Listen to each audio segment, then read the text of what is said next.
kapatanan, ano ang una nilang naramdaman? Diba? Kasi sino ba naman tao ang mag-be-proud sa kasalanan niya? Wala naman. Lahat mahihiya.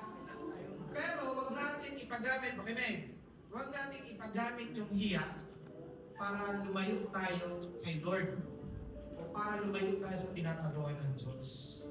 Alam niyo, kung nandun nga lang ako, sasabihin ko sana kay Ida Melin, ano naman, huwag yung uminom ng sorry.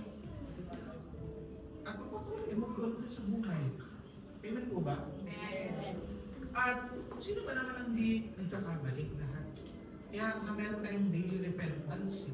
Hindi tayo ng sorry, Lord, thank you. Kasi ngayon, ginagawa mo na naman ako. At walang perfectong tao, no? Walang taong perfect. Kaya rejection, it's a normal thing. It's a normal thing.